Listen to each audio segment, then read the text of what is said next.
Olá, hoje é terça-feira, dia 9 de fevereiro de 2021. Eu sou o Gabriel Chianca e nós estamos reunidos aqui em mais um episódio do podcast do Grupo de Conjuntura.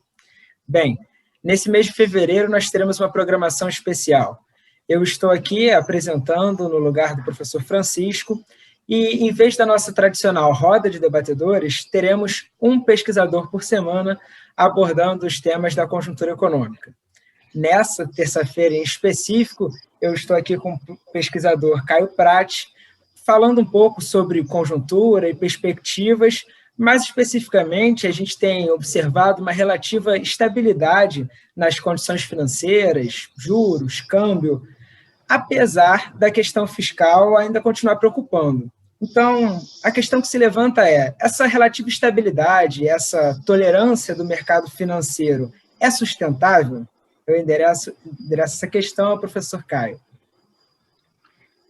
Certo, Gabriel. Eu diria que até pouco tempo, até, digamos, ali pelo início de novembro, a visão dominante entre os analistas, e essa também era a minha visão, é de que a forma pela qual a questão fiscal seria encaminhada em 2021 seria um fator decisivo para o desempenho da economia nesse ano. Evidentemente que a evolução da pandemia seria, como continua sendo, uma variável chave para esse desempenho, que sem a normalização da atividade econômica, em particular do setor de serviços e pelo seu reflexo, inclusive, no mercado de trabalho, o desempenho da economia continuará sendo muito prejudicado. Então, é claro que a variável pandemia, maior ou menor êxito na superação da pandemia, continua sendo um ponto-chave. Mas a questão é que, voltando aí para como é que se via o desempenho da economia nesse ano, é que a incerteza fiscal expressa no comportamento muito desfavorável desde o início da pandemia até agora, de câmbio e juros, desfavorável por comparação com outros emergentes, que eu estou me referindo, a gente colocava, né, os analistas e eu incluído, como uma grande ameaça ao desempenho da economia em 2021. Até poucos meses atrás, o mercado financeiro vinha mostrando uma grande intolerância a qualquer arranjo do lado fiscal para 2021 que fosse percebido como um abandono ou mesmo como uma flexibilização do teto de gastos, já que esse teto é praticamente a única âncora fiscal com que a economia conta para manter a confiança dos agentes econômicos no controle da dívida pública. A percepção de que haveria um novo programa permanente de renda mínima, que se debateu muito no segundo semestre do ano passado, e a ideia implícita seria uma revogação do teto para abrir espaço para esse programa mais robusto de renda mínima, ou mesmo a ideia de uma renovação do auxílio emergencial em 2021, uma renovação com um gasto extrateto, ainda que com a manutenção formal do teto de gasto, que seria um gasto provisório, um gasto temporário, financiado com créditos extraordinários. Mesmo essa alternativa, tudo isso vinha sendo visto com muita desconfiança, de um modo geral, pelos investidores, pela percepção de que refletiria, na verdade, uma falta de compromisso do governo com o controle da dívida pública. E a resposta dos investidores a esse cenário vinha sendo, claramente, sempre subir o dólar, alta do dólar e alta dos juros futuros. Ou seja, uma piora das condições financeiras, das condições em que a economia opera, que, no limite, teriam potencial de derrubar a atividade econômica dentro desse ano especificamente. Então, esse era o quadro que se tinha. Como é que estamos agora em relação a essas questões? Como o mercado financeiro tem reagido e tudo mais?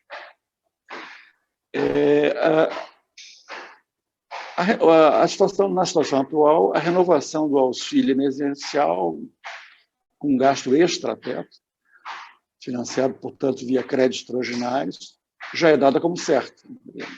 Eu acho que hoje já não há mais dúvida sobre isso. A questão é que até pouco tempo atrás, o tempo que eu estava me referindo, uns poucos meses atrás, a ideia que se tinha é que uma solução desse tipo, que é a que está se delineando agora, só seria aceitável se ela fosse precedida por reformas que estão consubstanciadas nas PECs do ajuste fiscal, que estão no Congresso, e que resultasse num controle muito forte de gastos obrigatórios como contrapartida. Essa era a ideia que se tinha para que uma eventual renovação do auxílio não produzisse uma piora substancial das condições financeiras. Só que a gente não está caminhando para esse cenário especificamente. Nós estamos caminhando para uma coisa um pouco diferente. Por enquanto, ainda está mantida a ideia de que o auxílio que virá será acompanhado por reformas, mas essas para conter gasto obrigatório, eventualmente também para aumentar a arrecadação tributária, mas a percepção hoje é que serão reformas bastante desidratadas e sem praticamente nenhum efeito em 2021. Então, houve um rebaixamento das expectativas em relação às reformas. Agora, o que se espera são reformas desidratadas e com efeitos a médio e longo prazo, a partir de 2022, na verdade. Só que, ao contrário do que o mercado vinha sinalizando até recentemente, o mercado financeiro não tem reagido tão negativamente assim a esse cenário que é bem diferente do que se imaginava como compatível com manter uma certa estabilidade das condições financeiras até pouco tempo atrás. É verdade que o mercado continua sendo sensível ao equacionamento da questão fiscal, e uma evidência disso hoje, na verdade, até a hora que eu olhei, pelo menos não olhei muito recentemente, mas o mercado estava se mexendo negativamente, reagindo a uma declaração de ontem do novo presidente do Senado, o Rodrigo Pacheco, que defendeu que o auxílio emergencial venha já e não venha condicionado às reformas, que é exatamente o contrário do cenário que, de modo geral, os investidores, os analistas estão considerando como requisito para o auxílio ser bem recebido. Na colocação do Rodrigo Pacheco, o auxílio viria antes, não condicionado às reformas. Ele defende que haja reformas, mas as reformas iriam depois do auxílio e sem que se tenha nenhuma clareza, nem ele nem ninguém tem clareza de que reformas serão essas, na verdade. Então, seria uma coisa de um auxílio meio no escuro, meio sem maiores âncoras, na verdade. Uma promessa de reformas. De qualquer forma, não há, por enquanto, mesmo com essa mudança do quadro, do que está para sair e do que se imaginava necessário antes, não há por enquanto, sinais de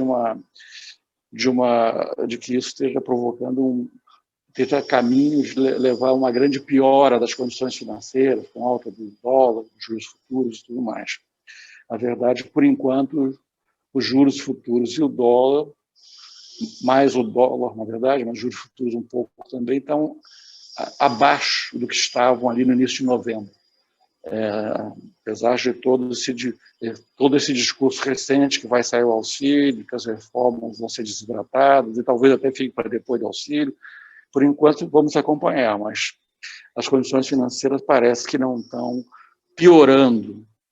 Não estão boas, que já não estavam boas, mas não estão piorando com esse novo quadro, com a forma como a questão fiscal agora está sendo desenhada. E as condições financeiras atuais, que não são boas, como eu disse, mas elas parecem compatíveis com um crescimento, um pequeno crescimento modesto em 2021.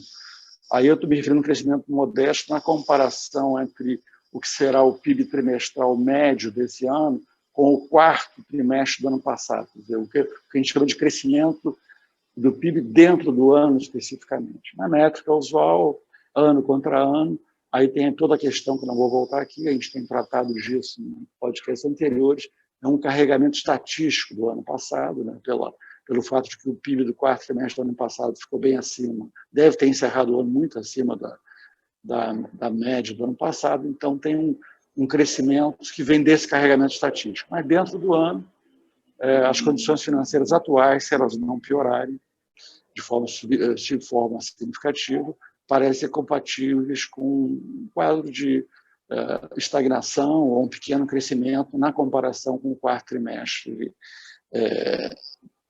desse ano. Isso que eu chamei de crescimento modesto dentro do ano.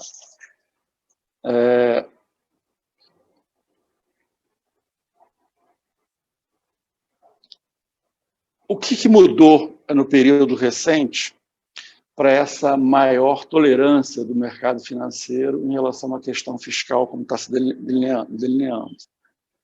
Eu destacaria 3 pontos, basicamente. O primeiro é o cenário externo. O cenário internacional mudou substancialmente a partir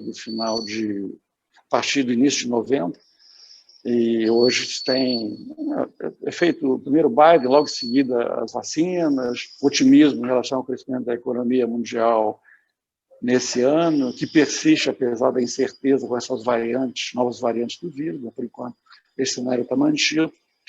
E esse cenário tem sido especialmente favorável para os emergentes, no sentido de que é um cenário de mais apetite por risco, que favorece muitos emergentes, preços de commodities em alta, então é um quadro que tem sido benéfico para as economias emergentes. Então, esse é um primeiro ponto, a maior tolerância em relação à questão fiscal se alimenta um pouco do cenário externo, que tem melhorado muito.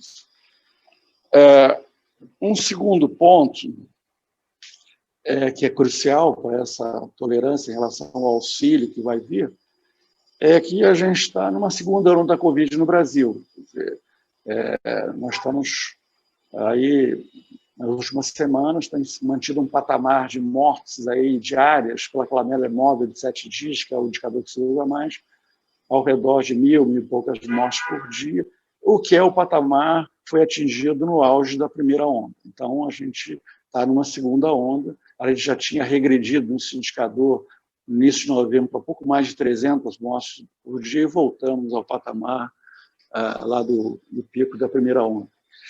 Então, essa segunda onda, ela torna mais aceitável para os agentes econômicos, os investidores de modo geral, que haja uma recriação, uma renovação do auxílio. E, sobretudo, também porque o mercado de trabalho ainda continua muito frágil, embora tenha havido uma melhora significativa na margem, o total de pessoas ocupadas pelo dado da PNAD, do IBGE, incluindo aí formais e informais, o conjunto todo de pessoas ocupadas ainda é quase 9 milhões abaixo do pré-pandemia. Então, o mercado de trabalho ainda frágil para esse contexto de segunda onda e tudo mais. Outra coisa que ajuda a tolerância em relação a esse auxílio, novo auxílio, é que supõe que vai ser um auxílio bem menor que o primeiro, do ano passado, e está mantida, por enquanto, a ideia de que, apesar da declaração do Rodrigo Pacheco de ontem, mas está mantida a ideia de que haverá reformas caminharão no sentido do ajuste fiscal com um impacto esperado positivo a partir do ano que vem. Que reformas serão essas? A ver. Eu, pessoalmente, não sou muito otimista, eu acho que vão ser bem desidratados, mas algum sinal provavelmente será dado. O terceiro ponto, que é um ponto que ainda não tem sido muito explorado pelos analistas e acho que não está tão no radar ainda dos investidores, do mercado financeiro, mas que gradualmente vai entrar mais em cena, me parece, e vai ajudar a evitar uma piora, pelo menos no futuro muito próximo, nos próximos meses, das condições financeiras, é o seguinte: é o desempenho fiscal em 2021. Por razões muito específicas, já vou entrar nelas, a dinâmica da dívida pública esse ano deve ser muito favorável. A gente deve ter um quadro próximo da estabilidade da dívida pública em relação ao final do ano passado. Diga-se de passagem, no final do ano passado, para a que eu não vou entrar aqui, até a Margarida já comentou em podcast passado, a dívida pública acabou fechando o ano muito abaixo do que se esperava. Se passou todo o ano com projeções no intervalo entre 95% e 97% do PIB para a dívida bruta, como fechamento do ano, e ela acabou fechando em 89%, 9,3%. Mas o que é relevante para esse ano é que o ponto que eu acho que ainda está pouco entendido, pouco explorado, mas vai ser mais gradualmente, vai ajudar a não piorar muito as condições financeiras, é que a dinâmica da dívida tende a ser muito favorável esse ano. Mesmo com o auxílio até não tão modesto assim, a tendência é que a dívida pública fique mais ou menos estável em relação ao ano passado, até possa cair, porque vai ter um fator extraordinário que vai operar para conter a dívida, que é o pagamento antecipado de 100 bilhões de reais que o Tesouro tinha emprestado para o BNDES do passado, e o governo e a União estão exigindo esse repagamento, e parece que está mais ou menos acertado. Isso seria um redutor da dívida pública. Mas mesmo sem esse redutor, a dívida não subiria muito por razões que já vou tratar agora.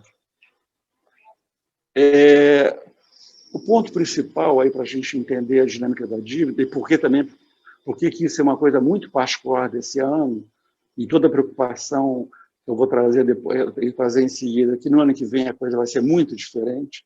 Então a gente vai ver como é que isso vai afetar ao longo do ano, mais no final do ano, as condições financeiras, porque o quadro fiscal vai ser muito mais problemático para o ano que vem. A questão principal para esse ano, quando a gente olha a dinâmica da dívida pública, uma coisa fundamental, uma variável crucial que a gente tem que ter sempre presente, porque isso é uma variável-chave para a trajetória da dívida pública, é a diferença entre a taxa de juros que incide sobre a dívida pública e a taxa de crescimento do PIB. Quando a taxa de juros que incide sobre a dívida pública ela é maior do que o crescimento do PIB, isso significa que o governo tem que fazer, o setor público tem que fazer um superávit primário para evitar que a dívida pública cresça, continue crescendo em porcentagem do PIB. Quando essa taxa de juros é igual ao crescimento do PIB, a taxa que incide sobre a dívida, isso é compatível com um superávit primário zero, ou um déficit primário zero, da mesma, é suficiente para manter a dívida estável, em percentual do PIB, quando os juros são iguais, incididos sobre a dívida, são iguais ao crescimento do PIB. Quando os juros são menores que o crescimento do PIB, isso abre espaço para que haja um déficit primário, e mesmo assim isso possa ser compatível com a dívida pública estável. E é exatamente essa situação que a gente tem em 2021. A gente vai ter uma taxa de juros incidindo sobre a dívida pública muito menor do que o crescimento do PIB. E isso vai abrir espaço para um déficit primário, mesmo elevado, e até encorpado com o auxílio emergencial, com um gasto extrateto, sem que isso signifique aumento da dívida pública em relação ao PIB esse ano. Para vocês terem uma ideia melhor de por que eu estou dizendo isso, um ponto importante é o seguinte: vamos pensar qual seria a taxa de juros e qual seria o PIB esse ano, que eu estou dizendo que a taxa de juros é muito menor, que o PIB, deverá ser muito menor que o PIB, a taxa que incide sobre a dívida. A taxa de juros que incide sobre a dívida deverá ficar de 6% para baixo, no intervalo entre 5% e 6% esse ano, que incide sobre a dívida. Estou me baseando para isso no comportamento do ano passado. O ano passado, a taxa de juros que incidiu sobre a dívida foi a taxa de juros média que incidiu sobre a dívida bruta, que é o que a gente está analisando, foi 5,9%, e a taxa Selic média no ano foi de 2,8%. Então, a gente tem uma taxa de juros maior do que a Selic, a taxa de juros que incide sobre a dívida é usualmente maior do que a taxa Selic. Parênteses, alguns analistas às vezes cometem esse erro de pensar a dinâmica da dívida a partir da Selic, quando isso não é correto, a taxa que incide sobre a dívida é maior do que a Selic. O ano passado, essa diferença foi perto de 3 pontos percentuais. nos 2 anos anteriores, ela tinha sido perto de 2 pontos percentuais, a diferença entre a taxa Selic média do ano e a taxa de juros média do ano, que incide sobre a dívida.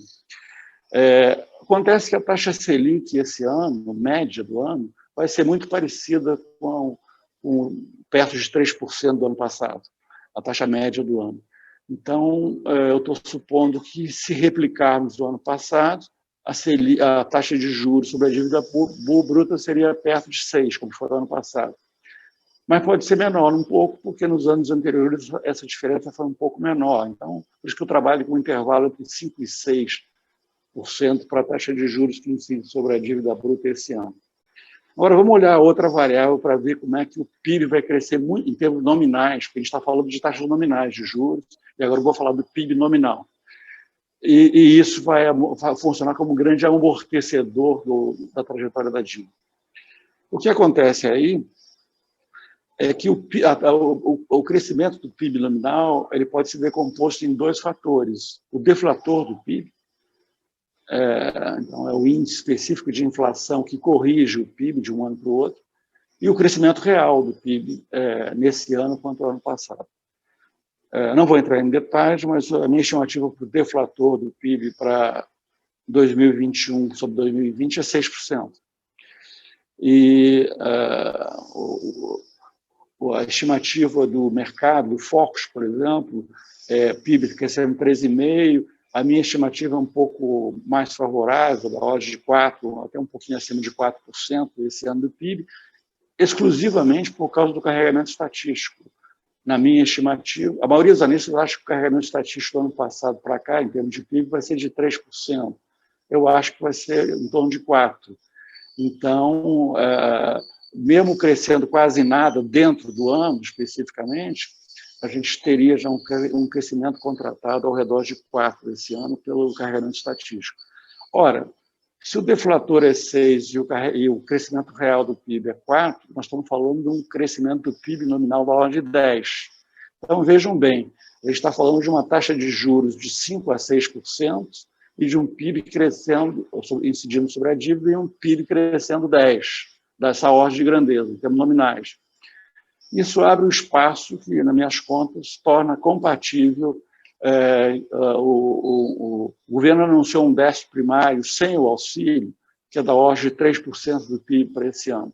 Mesmo com o auxílio, a gente deve ficar próximo de um quadro de estabilidade da dívida em relação ao ano passado, podendo até ser uma dívida menor que a do ano passado, se a gente levar em conta os 100 bilhões do BNDES, que vão ser um redutor da dívida. Então, isso tudo significa que o quadro fiscal, do ponto de vista específico, dinâmica da dívida, esse ano, só nesse ano, é um quadro favorável.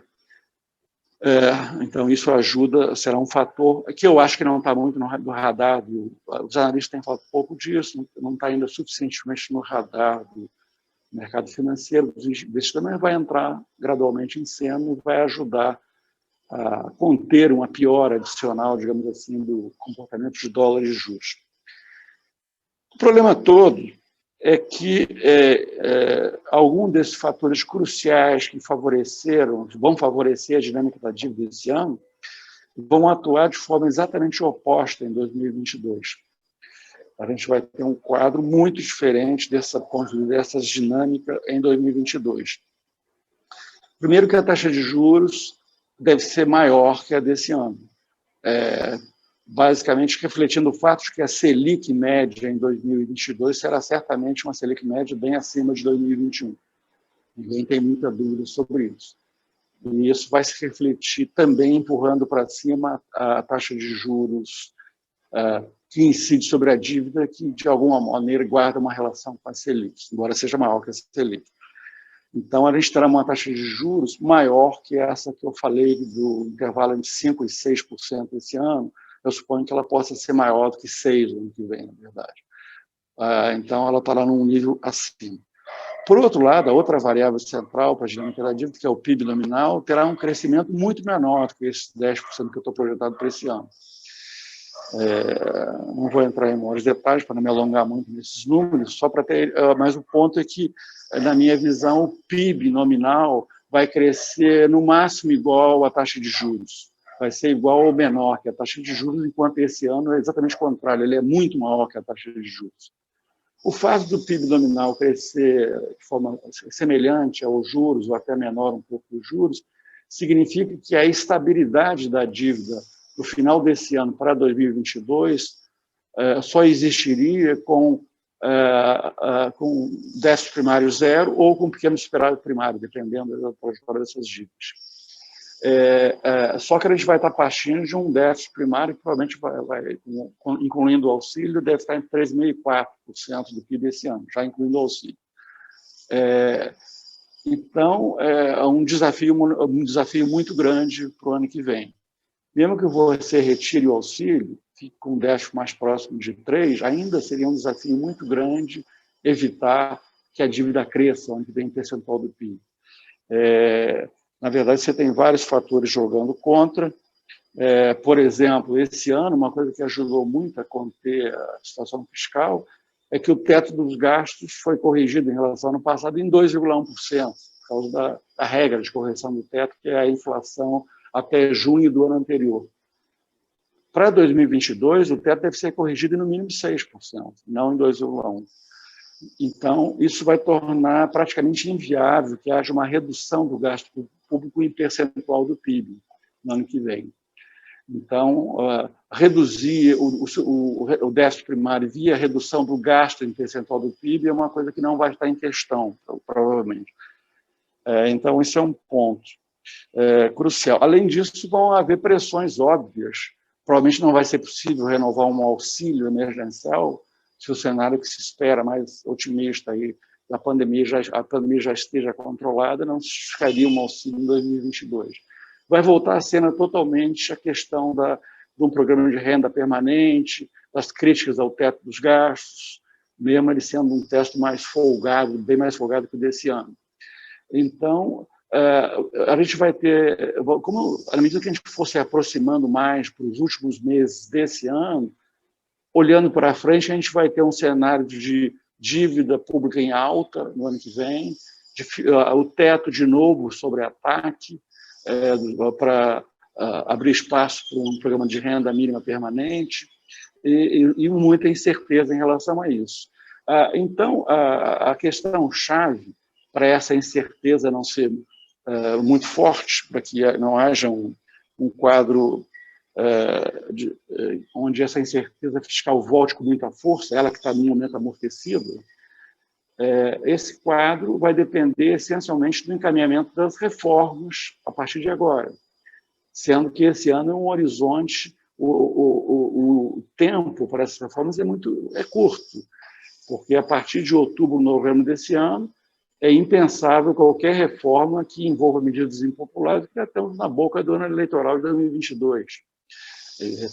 Então, se eu tendo a ser pessimista com a reforma desde já, eu acho que o meu pessimismo aí é total com qualquer coisa que aconteça depois de outubro, novembro. Eu acho que nada de minimamente impopular vai ser tomado, e toda reforma contraria algum grupo específico de interesse, impopular em vários sentidos. Então, a gente tem um quadro que, se as reformas não caminharem bem, e infelizmente eu sou pessimista das reformas desse ano, a questão da incerteza fiscal vai voltar com muita força, vai recrudescer mais para o final do ano, gerando uma enorme incerteza sobre o desempenho da economia no ano seguinte, pelo seu impacto potencial no juros, no câmbio e todas as suas variáveis cruciais para o desempenho da economia. Então, esse é o ponto que eu... só para resumir num parágrafo, sintetizar o que eu disse e fechar mesmo, eu diria que, nesse ano,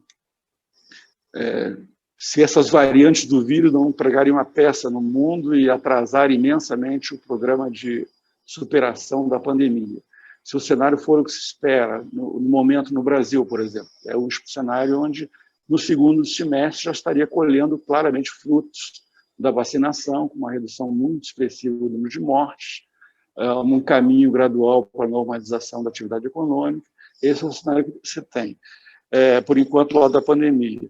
Nesse cenário, a gente teria um cenário razoável para 2021, quer dizer, um crescimento muito modesto, como eu falei, dentro do ano. Na verdade, o crescimento do ano contra ano, vai ser o carregamento estatístico, basicamente. Um crescimento muito modesto, mas ligeiramente positivo dentro desse ano.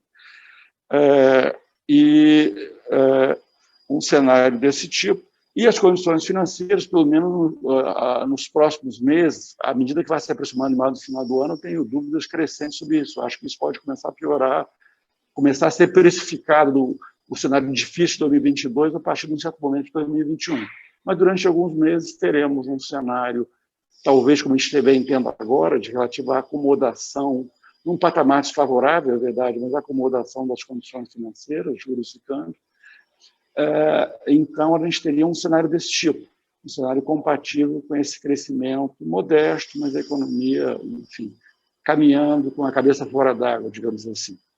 Mas, na verdade, o que a gente está, no fundo, é ganhando esses fatores atípicos que eu procurei fazer um comentário por alto deles, fazem com que a gente tenha ganho tempo esse ano, em relação à questão fiscal. Mas é um tempo curto, na verdade. A gente tem um encontro marcado com toda a questão fiscal, e a incerteza fiscal e a urgência das reformas até o final do ano. E aí vai se colocar toda a questão que a gente vinha discutindo no ano passado e ficou em suspenso agora.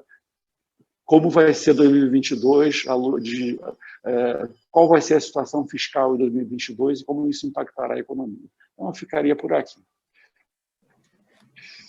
Obrigado, professor. Gabriel, não sei se quer fazer algum comentário.